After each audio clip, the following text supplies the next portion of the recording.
ये अन्य राज्य में कर्नाटक में आप ही की सरकार ने किया था, राजस्थान में आप ही की सरकार ने किया है, मध्य प्रदेश में आप ही की सरकार ने किया है, बिहार में ब्राह्मण कल्याण बोर्ड होना चाहिए कि होना चाहिए?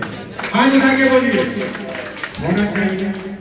नमस्कार, मैं हूं दिवांशु, आप देख रहे हैं न्यूज़ पॉइंट से। बिहार के सुपौल में लोक मंच की तरफ से सम्मेलन का आयोजन किया गया और इस दौरान जो है मांग की गई है सरकार से। कई मांग ब्राह्मण समाज को लेकर किया गया है और कहा गया है कि आने वाले वक्त में जो है लोक मंच की तरफ से एक पद यात्रा भी जो है वो निकाली गई। मुख्य तौर पर क्या है मांग ब्राह्मण समाज को लेकर लोक मंच की, तो कहें तो लोक मंच की मुख्य तौर पर ये मांग है कि बिहार में ब्राह्मणों के लिए एक कल्याण बोर्ड की स्थापना की जाए। ब्राह्मणों की स्थिति पर, बिहार के ब्राह्मणों की स्थिति पर एक श्वेत पत्र जो है वो जारी किया जाए। इसके अलावा अगर बात करें परशुराम जयंती पर अवकाश जो है वो सरकारी जो है वो बिहार में दिया जाए, ये जो है मांगे। इसके अलावा भी EWS छात्रों के लिए जो है संघ लोक सेवा आयोग बनाने की जो है वो मांग लोक मंच की तरफ से जो है इस सम्मेलन में जो है वो किया गया है। और आने वाले वक्त में मौन संकल्प पदयात्रा का आयोजन जो है वो किया जाएगा। तो लोक मंच के जो संस्थापक अध्यक्ष हैं आशीष कुमार, जब सम्मेलन में भाषण देने की बारी आखिरी में उनकी आई तो ब्राह्मण समाज को लेकर, बिहार के खासकर आप कह सकते हैं कि ब्राह्मण समाज को लेकर उन्होंने कई बातें कही और खासकर बिहार के ब्राह्मणों को एकजुट कैसे किया जाए और बिहार के ब्राह्मण जो है वो सियासी रूप से, एक तरह से आप कह सकते हैं कि सियासी रूप से उनका उत्थान कैसे हो, इस पर जो है वो विस्तार से जो है वो बात किया है, भाषण दिया है। आगे आप वीडियो में देखिए लोक मंच के संस्थापक आशीष कुमार क्या कुछ कह रहे हैं। मांग आखिर क्या करें हम मांग क्या करें उसमें और आप लोग जोड़िएगा। अभी मांग पटना में जब कार्यक्रम जोड़ते रहे, जितना लोगों से प्राप्त हुआ हमको जो किया गया। पहला मांग है सरकार से कि आंध्र प्रदेश में, कर्नाटक में, मध्य प्रदेश में जाइए, गूगल पर देखिएगा, और हमको जैसा लगता है राजस्थान में, ये 3 राज्य का हम जानते हैं, ब्राह्मण कल्याण बोर्ड का गठन हुआ है। राजस्थान में, मध्य प्रदेश में आप की सरकार है, हमारी सरकार, हम वही सरकार है जो दीनदयाल उपाध्याय, श्यामा प्रसाद मुखर्जी, हमारे समाज के लोग, इन्होंने ही सरकार को बनाया। अटल बिहारी वाजपेयी जी, हमारे समाज के लोग इस पार्टी को, इस सरकार को आगे लेकर चलने का काम किया और हमारे समाज के खून से, संकल्प से आज बिहार हो या दिल्ली में हम राज कर रहे हो। भाई हमारी सरकार है, हम कभी नहीं कहते दूसरों की सरकार है, लेकिन हम सरकार से कहेंगे कि अन्य राज्य में, कर्नाटक में आप ही की सरकार ने किया था, राजस्थान में आप ही की सरकार ने किया है, मध्य प्रदेश में आप ही की सरकार ने किया है, बिहार में ब्राह्मण कल्याण बोर्ड होना चाहिए कि होना चाहिए? आज आगे बोलिए, होना चाहिए।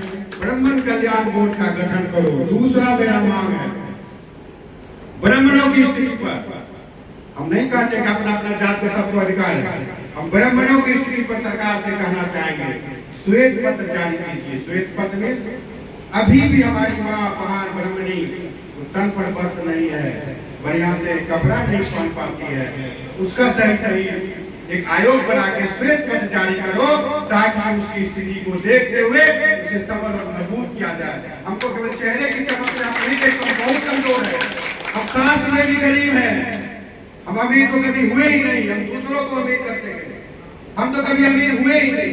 हमारी स्थिति भी देखो सरकार, दिल्ली या पटना। तीसरा है सभी जाति के महापुरुषों का छुट्टी होता है ना, सबका सुविधा है, किसी का होता है, रविदास जी का होता है, अन्य लोगों का होता है, सबका छुट्टी है, होता है राजकीय। हमारा भी स्वाभिमान परशुराम है, अक्षय तृतीया के दिन उसका भी आप आज घोषित करो। हमें भी स्वाभिमान, मेरी सरकार है, मेरे लिए, मेरे स्वाभिमान के लिए, मेरी भावना के लिए कुछ तो काम किया।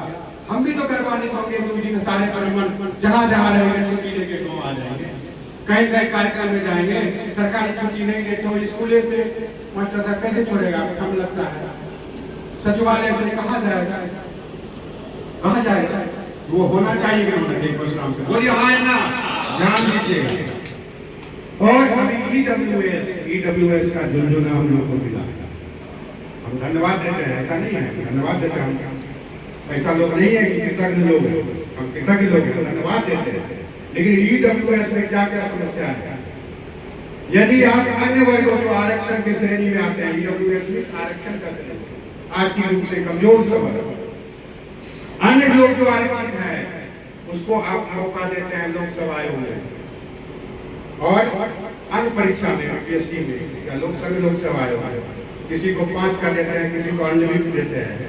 हम ये नहीं कहते, आप हमको केवल हम सभी ब्राह्मणों के लिए नहीं कहते, जिसको ईडब्ल्यूएस है उसको भी ये तो अवसर दो, बराबरी का अधिकार, वो भी तो गरीब है, वो भी आरक्षित है, उसका क्या होगा? 10% मिलेगा, दूसरे का हक तो नहीं मारेगा। अभी कहिए नहीं 5 बार देता ना तो दूसरा का हक चाहिए, दूसरा को कैसे हक चाहिए?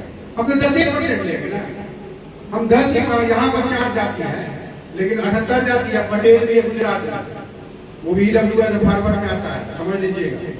गुजरात में पटेल लोग जो है सवर्ण में आता है, यहाँ 4 है, इसलिए लोग 4 देंगे मत कीजिए।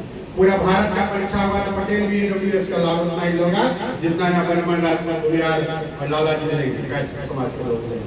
तो उसको अवसर देने में क्या दिक्कत है? समानता तो रहेगी। तो ईडब्ल्यूएस नहीं हो एक तरफ खाली देखने के लिए, फायदा के लिए नहीं। नवोदय विद्यालय में हमारा बच्चा पढ़ना चाहता है, अन्य जो आरक्षित श्रेणी के लोग हैं उनको आरक्षण है, नवोदय में केंद्रीय विद्यालयों में हमारे ईडब्ल्यूएस के बच्चों को आरक्षण नहीं है। जब हमको आरक्षित श्रेणी में दिए हो, हमको भी वैसा अवसर दोगे ना भाई? भाई अन्याय है कि बोलिए?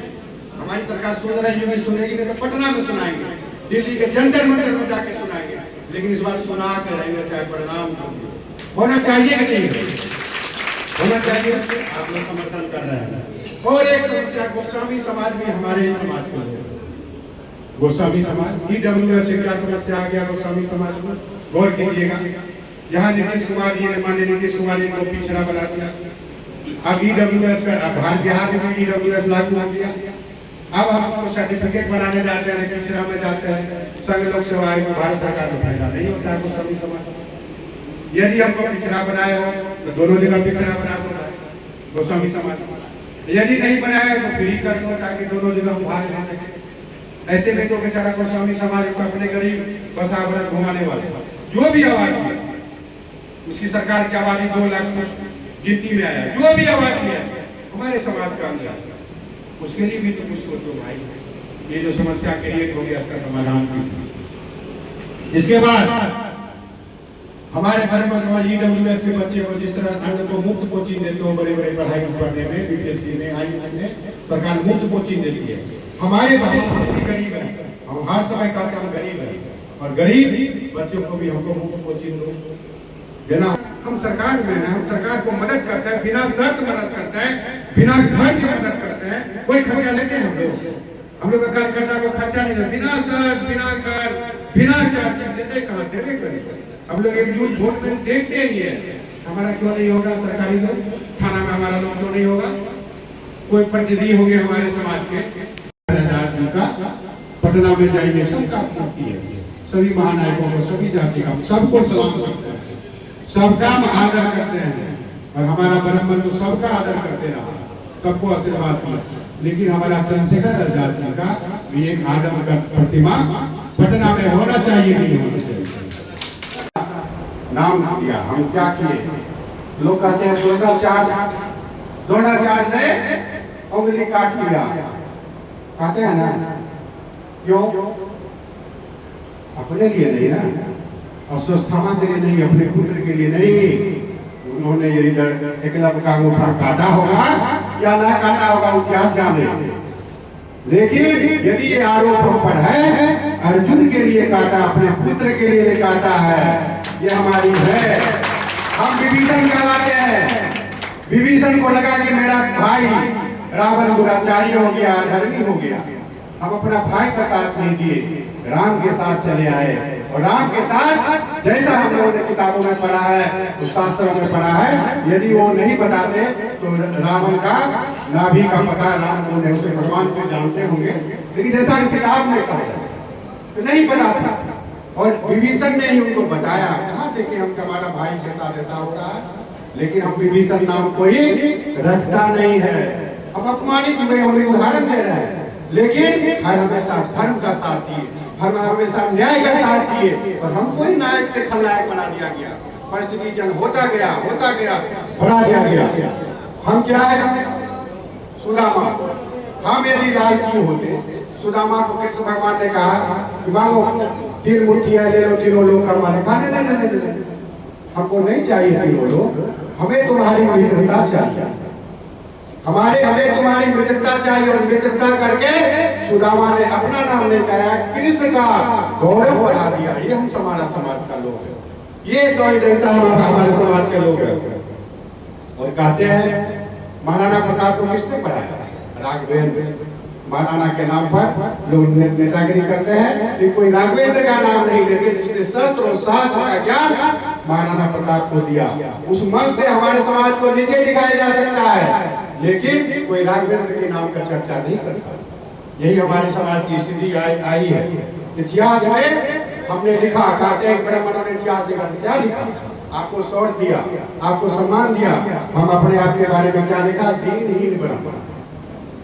भिक्षाटन चुना, राजगद्दी नहीं चुना, भिक्षाटन चुना। और ज्ञान से सुनिएगा, और मैं आगे मुद्दे पर आऊंगा, 20 मिनट और लूंगा। भिक्षाटन चुना, लेकिन अपना शौर्य गाथा नहीं दिया, अपना इतिहास नहीं बनाया। हम इतिहास लिखने के भी न्याय किए, जिसका जो है दूसरे को सम्मान दिए, अपना अपमानित भी होते गए, लेकिन दूसरे के साथ न्याय करते गए। साथियों, वैदिक काल में जाति आने की कथा ब्रह्म जाति बना, पर ये किसी वेद में है? किसी वेद में जाति है? जाति प्रथा नहीं थी और नहीं है किसी वेद में। हम कैसे बना दिए? हिंदू एकता को खंडित करने के लिए अंग्रेजों ने जाति व्यवस्था को भारत में पैदा किया। आप गौर कीजिए, शॉर्ट में मैं बोलूंगा, 1891 में पहली बार जातिगत जनगणना अंग्रेजों ने कराया, तभी 60 जातियां थी। 1891 में 60, 10 वर्ष बाद हुआ 1901 में 2928 जाति बना दिया, अंग्रेजों ने बनाया। अब फिर लास्ट हुआ 1931 में 4123 जाति बना दिया। जाति का वर्गीकरण अंग्रेजों ने इसीलिए किया कि सभी जाति में विभेद पैदा हो और भारत को रूल कर सके, भारत को शासन कर सके। हमने नहीं बनाया है, मेरा समाज नहीं बनाया है। मेरा समाज तो बनाया है गोत्र। जो काश्यप मेरा भी गोत्र है, तो दलित का भी काश्यप होगा, कोई पिछड़े का भी काश्यप होगा, उसमें कोई भेदभाव हमारा समाज नहीं किया। सांडिल यदि हमारा भी है, सांडिल किसी पिछड़ों का भी हो सकता है गोत्र। हमारा समाज को गोत्र दिया, जाति नहीं दिया, जाति नहीं दिया। लेकिन हमारे लोग इसका प्रतिकार नहीं करते। उसका मुख्य कारण है लोग बोलते गए, हम लोग उसका चुप होते रहे। और 1931 में जब भारत जनगणना किया गया, तो तभी भूमिहार का जो मुद्दा चल रहा है, भूमिहार समाज को अलग कर दिया। पहले वो भूमिहार हमारे यहाँ है, हमारे यहाँ है। पहले भूमिहार ब्राह्मण था, उसको काट के भूमिहार कर दिया, ताकि दोनों में लड़ाई। वो ताकतवर था, हम लोग बुद्धिमान भी थे, वो भी बुद्धिमान था। अलग कर देंगे तो फिर भी विखंडित हो जाएगा, फिर भेदभाव हो जाएगा, फिर हमारे खिलाफ लोग मिल गए, तभी ये किया। हम तो सबको स्थान दिए हैं, शादी करते हैं, नाई को भी स्थान दिए। कहते हैं कान में दूल्हा को कहिए, कहते हैं ना, गौर गौर गौर कहते हैं, आगे नहीं बोलिए। हम यदि विरोधी वाले नाई को अधिकार नहीं देते, हम यदि विरोधी है, हम फूल डाली को चढ़ाते हैं, लेकिन जो पूजा करते हैं वो किसी दलित समाज के लोग बनाते हैं फूल डाली, और उसमें हम पूजा करने का अधिकार नहीं देते, लेकिन हम करते हैं। हम तो कहाँ दलित करने? एक से एक उदाहरण, एक से एक उदाहरण है। सबको हमने सम्मान दिया है, सबको वाल्मीकि का, जब हम ही लोग तय करते थे, ब्राह्मण तय करता था, वाल्मीकि ने रामायण लिख दिया, हिंदू ग्रंथ, उसको मान्यता दिए कि नहीं? उसको हम पूजा करते हैं नहीं करते हैं? वाल्मीकि तो हमारे समाज के नहीं थे, वो तो नहीं थे, हम नहीं मान्यता देते थे, हम ही किए हैं। अनेक उदाहरण है जो हमने बहुजनों को साथ लेकर दूसरे जाति को सम्मान देकर साथ रखने का काम किया।